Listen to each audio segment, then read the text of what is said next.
பள்ளியினுடைய தாளாளர், செயலர், தலைமை ஆசிரியர், தாளாளர் தலைமை ஆசிரியர், முதல்வர், ஆசிரியர் பெருமக்கள், பெற்றோர்கள், மாணவ செல்வங்கள் மற்றும் அலுவலக நண்பர்கள் அனைவருக்கும் எனது மாலை வணக்கத்தை உரித்தாக்குகின்றேன். திரும்ப திரும்ப சொல்ல தேவையில்ல, உங்களுடைய தாளாளரே சொல்லிட்டார். நேற்று வர வேண்டிய ஐஎம்எஸ் வர வேண்டிய ஐஎம்எஸ் முடிக்க வந்துட்டாங்க. யாராவது ஆரம்பிக்கிறதுக்கு ஒருத்தவங்கன்னு இருக்கணும், முடிக்கிறதுக்குன்னு ஒருத்தவங்க இருக்கணும் இல்லையா? ஆரம்பிக்கிறதுக்கு எத்தனை பேர் வேணாலும் வருவாங்க, ஆனா முடிக்கிறதுக்கு யாராவது வருவாங்களா? நான் வந்திருக்கேன், சிறப்பு தானே இல்லையா? ஆசைதான், நேற்றே வரணுங்கிறது ஆசைதான். ஆனா மீட்டிங், நிறைய வேலை பலுவின் காரணமாக நேரம் இல்லை. அதனாலதான் ஒரு 2 மணி நேரம் இருந்தா கண்டிப்பா இங்க வந்து பார்த்துட்டு தான் நான் போயிருந்திருப்பேன். நேரம் இல்லாத காரணத்தினால இன்னைக்காவது கண்டிப்பா வந்துடணும் அப்படிங்கிற நிறைய வேலை. திரும்ப எல்லா அலுவலர்களும் சொல்ற பதில சொல்றதுக்கு நான் விரும்பல. நேரம் இருக்கிற இந்த சிறிது நேரத்திலாவது உங்களுடைய படைப்பாற்றலை பார்க்கணும், உங்களோட கலந்துரையாடணும், உங்களை எல்லாம் ஊக்கப்படுத்தணும் அப்படிங்கிறதுக்காகவே நான் வந்தேன். வரும்போதே என்னுடைய மனசுல என்ன அப்படின்னா, பெரும்பாலான இடங்கள்ல குழந்தைங்க மாடல் ஏதோ வச்சிருக்காங்க, அழகா தான் வச்சிருக்காங்க, இல்லைன்னு சொல்ல முடியாது. சரி, அப்படியே வச்சிருப்பாங்களோ, இங்க நம்ம கண்டிப்பா நமக்கு பேசுவதற்கு வாய்ப்பு கிடைக்கும் போது இந்த குழந்தைங்க கிட்ட சொல்லணும், நானும் ஒரு என்னுடைய படைப்பாற்றல் படைப்பு திறனை காட்டியிருக்கேன் அப்படின்னு ஒரு இது கொண்டு வந்து வைக்கக்கூடாது, மாடல் கொண்டு வந்து வைக்கக்கூடாது. கண்டிப்பாக அது ஒர்க்கிங் மாடலா இருக்கணும். எதுவா இருந்தாலும் சரி, அது ஒர்க்கிங் மாடலா இருக்கணும், அது வித்தியாசமா இருக்கணும். அப்படி வச்சாதான் அதுக்கு வந்து எக்ஸிபிஷன் பேரு அப்படின்னு இந்த குழந்தைங்களுக்கு சொல்லணும்னு நினைச்சிட்டே வந்தேன். இங்க வந்து பார்க்கும்போது நான் என்ன நினைச்சனோ, என்ன எதிர்பார்த்தனோ மாணவர்கள்ட்ட இருக்கணும்னு, அது அப்படியே இருந்தது. ரொம்ப சந்தோஷமாக இருந்தது. எனவே மாணவ செல்வங்கள் எந்த ஒரு காலத்திலும் தம்மிடம் ஒரு பணியை கொடுத்தோமே ஆனால் அந்த பணியை சிறப்பாக செய்ய வேண்டும், மற்றவர்கள் பாராட்டும் விதத்தில் இருக்க வேண்டும். நம்ம செய்யக்கூடிய அந்த செயல், அந்த பினிஷிங், அது செய்து முடிப்பது ரொம்ப அழகாக இருக்க வேண்டும். அதாவது 100 பேர் சமையல் பண்ணா கூட ஒருவருடைய சமையல் ரொம்ப அருமையா இருக்கிறதுக்கு காரணம் என்ன? அதுல என்னென்னலாம் சேர்க்கணும், எப்படிலாம் சமைக்கணும், அப்படி பார்த்து பார்த்து ருசிச்சு செய்யறாங்க இல்லையா? அப்ப கடைசியே கிடைக்கும் போது அந்த 199 பேரு சரியில்லைன்னு சொல்லி அந்த 100வது ஒரு ஆள் செய்கிற சமையல் மட்டும் அழகா இருக்கு இல்லையா? அருமையா ருசியா இருக்கு இல்லையா? அது மாதிரி நமக்கிட்ட எந்த ஒரு பணியை கொடுத்தாலும் அது அழகாக, நேர்த்தியாக, மற்றவர்கள் பாராட்டும் விதத்தில் நாம் செய்யக்கூடியவர்களாக ஒவ்வொரு மாணவர்களும் திறமையாக இருக்க வேண்டும் என்பது என்னுடைய கருத்து. இதுல என்னென்னலாம் புதுமையாக மாணவர்கள் படைக்கப்பட்டிருக்கிறார்கள் என்பதை உங்களுடைய தாளாளரே சொல்றார்.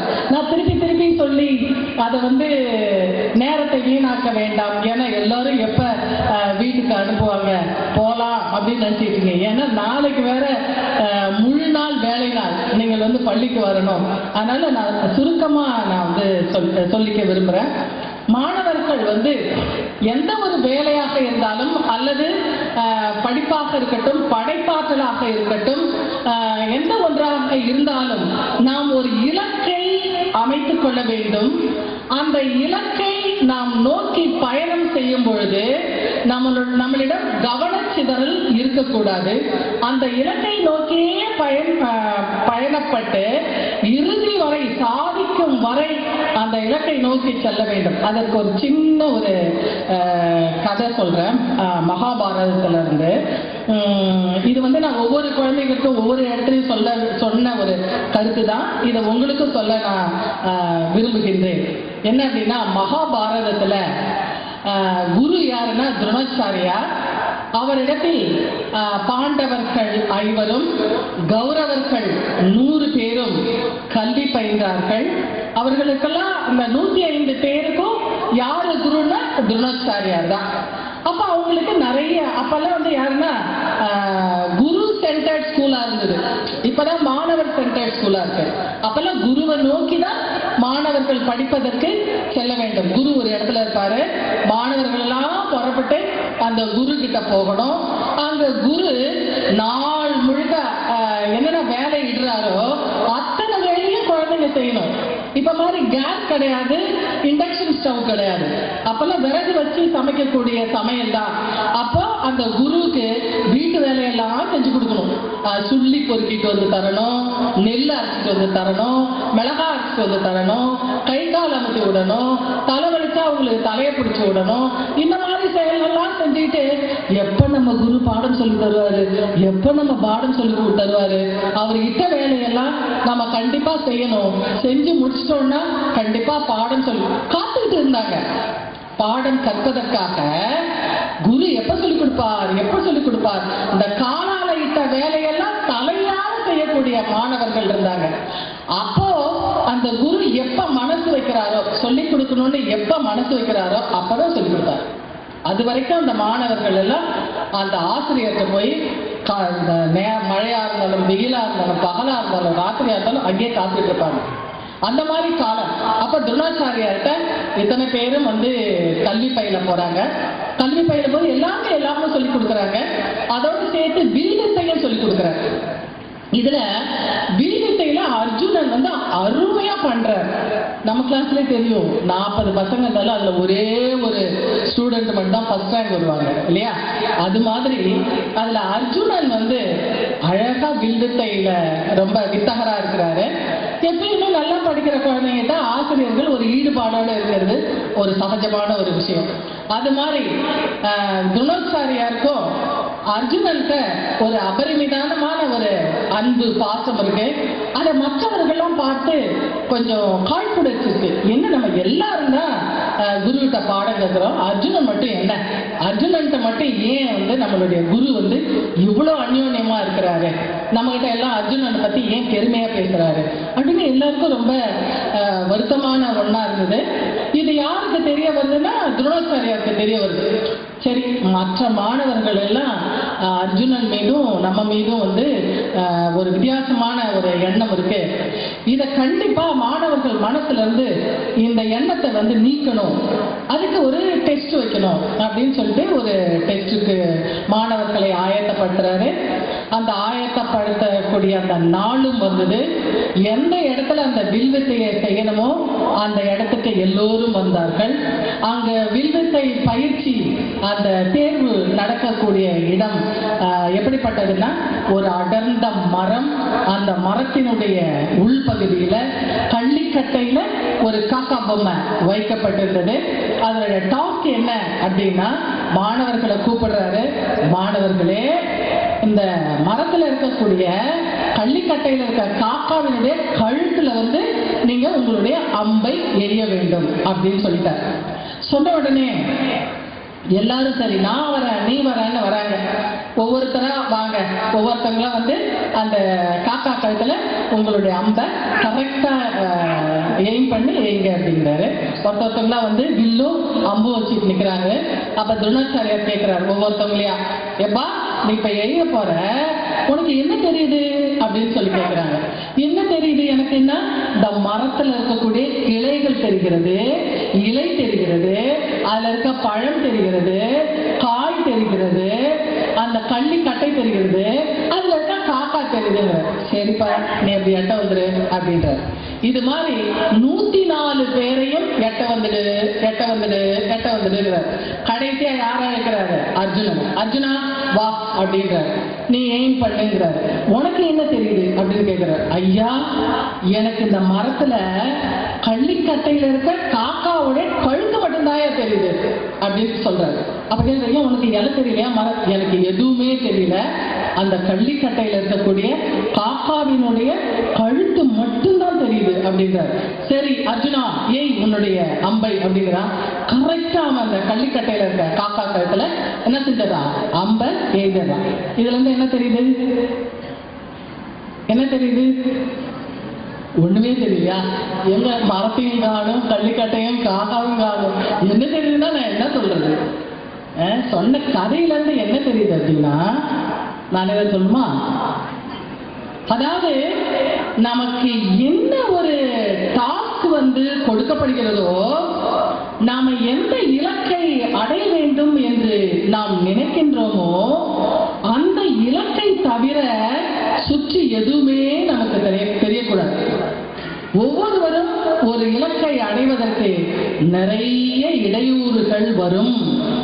எத்தனை இடையூறு வந்தாலும் அவற்றையெல்லாம் விலக்கிவிட்டு நாம் அடைய வேண்டிய இலக்கில் மட்டுமே நமது கவனமும் சிந்தனையும் இருக்க வேண்டும். அதை அடைந்த பிறகு வேண்டுமானால் நாம் எப்படி வேண்டுமானாலும் வாழலாம். எனவே மாணவ செல்வங்களே, நீங்கள் ஒவ்வொருவரும் எதிர்காலத்தில் என்னவாக வேண்டும் என்று நீங்கள் மனதில் உறுதி கொள்ள வேண்டும். அதை நிறைவேற்றுவதற்காக நீங்கள் அருள்பாடுபட வேண்டும். அது அடையும் வரை நீங்கள் ஓய்வாக இருக்கக்கூடாது. நீங்கள் செய்ய வேண்டிய காரியத்தை தொடர்ந்து செய்ய வேண்டும். இலக்கை அடையும் வரை எத்தனை பிரச்சனைகள் வந்தாலும் அவற்றை தகர்த்து எறிந்துவிட்டு நீங்கள் அடைய வேண்டிய அந்த இலக்கை அடைவதற்கு நீங்கள் எல்லாம் அந்த இலக்கை வழிவகை செய்து கொள்ள வேண்டும். நீங்கள் வெற்றியாளராக திகழ வேண்டும் என்பது என்னுடைய நோக்கம் என்று இந்த நேரத்தில் கூறிக்கொள்கிறேன். நினைச்சிட்டீங்களா எல்லாரும் எதிர்காலத்தில் என்னவாகணும்னு? அதுல எந்த மாற்றம் இல்லையே. என்ன எல்லாம் அமைதியா இருக்கீங்க? இன்னும் யாருமே முடிவு பண்ணலையா? நான் எதிர்காலத்துல டாக்டரா தான் ஆகணும், இன்ஜினியரா தான் ஆகணும், சயின்டிஸ்டா தான் ஆகணும். இன்னும் யாரும் முடிவு பண்ணலையா? சொல்லுங்க, முடிவு பண்ணிட்டீங்களா? Very good. அதாவது நாம கொஞ்சம் முடிவு பண்ணிட்டீங்களா? முடிவு பண்ணிட்டீங்களா? இல்லையா? மார்க் வந்தவரை பாத்துக்கலாம்னு நினைக்கிறீங்களா?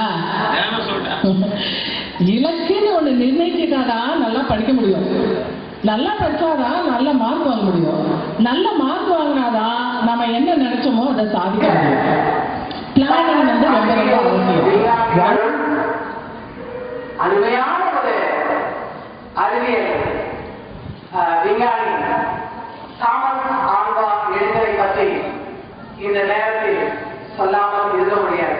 இன்னைக்கு நாம இருண்ட உலகில் ஒளியில் வாழ்கிறோம் என்றால் அதற்கெல்லாம் ஆதாரமான ஒரு விஞ்ஞானி தாமஸ் ஆல்வா எடிசன். ஏன்னா இன்னைக்கு அறிவியல் கண்காட்சிங்கிறதுனால கண்டிப்பா இதை சொல்லாம இருக்கக்கூடாது. ஆல்வா எடிசன் எப்படிப்பட்டவர் இருந்தது உங்களுக்கு எல்லாம் தெரியுமோ என்னவோ எனக்கு தெரியாது. அவர் படித்த பள்ளியிலிருந்து ஒரு லெட்டரை அவர் கையில கொடுத்து, இந்த லெட்டர் யார் அது கொடுத்தது இந்த பள்ளியினுடைய தலைமை ஆசிரியர்.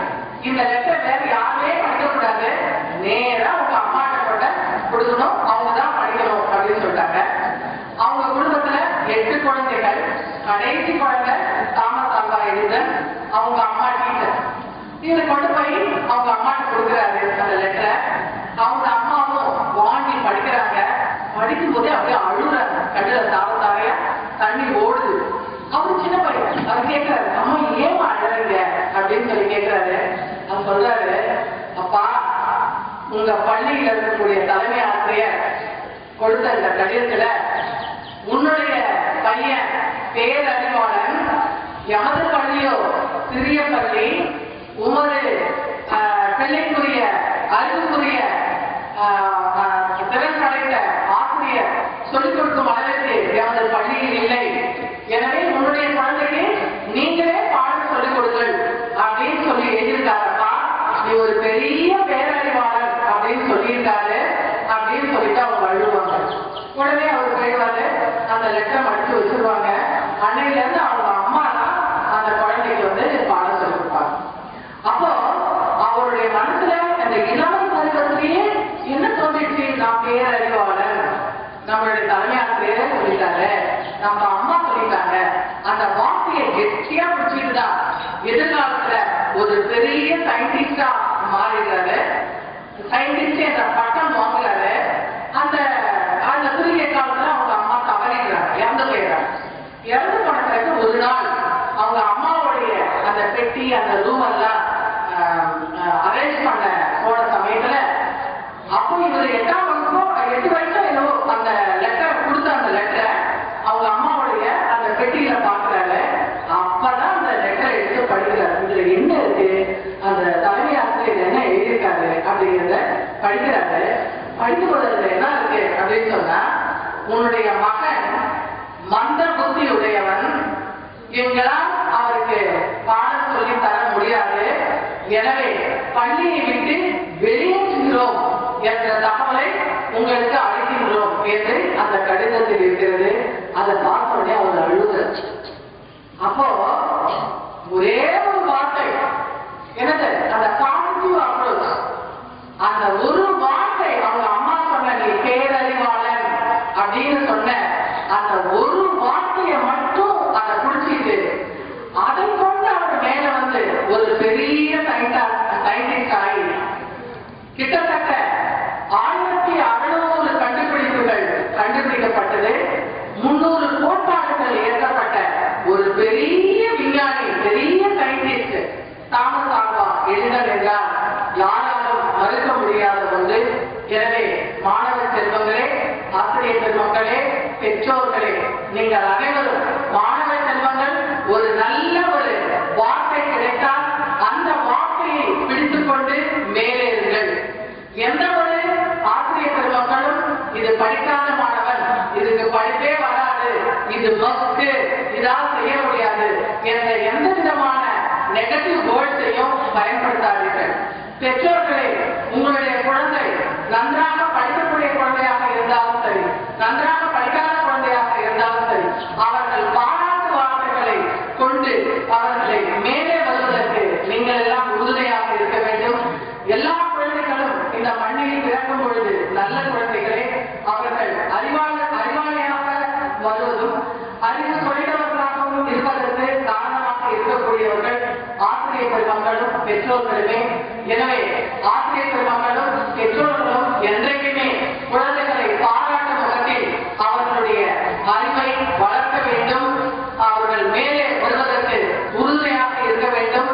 அருமையான இது ஒரு நிறுவனம், எங்களுக்கெல்லாம் எங்களை போன்றவர்களுக்கெல்லாம் கிடைக்காத ஒரு பெரிய அரிய வாய்ப்பு. ஏன்னா நாங்கெல்லாம் அரசு பள்ளியில் படித்தவர்கள், நீங்களெல்லாம் உங்களுக்கெல்லாம் இன்னைக்கு மெட்ரிக் ஸ்கூல், சிபிஎஸ்இ ஸ்கூல், அதுவும் இந்த பின்தங்கிய ரொம்ப ரிமோட்டில் உள்ள பட்டுமன்னார்குடியை சுற்றி இருக்கக்கூடிய கிராமப்புற மாணவர்களுக்கு எல்லாம் இது ஒரு கல்வி பயிலுவதற்கான ஒரு அரிய ஒரு நல்ல ஒரு வாய்ப்பு, நல்ல நிறுவனம்.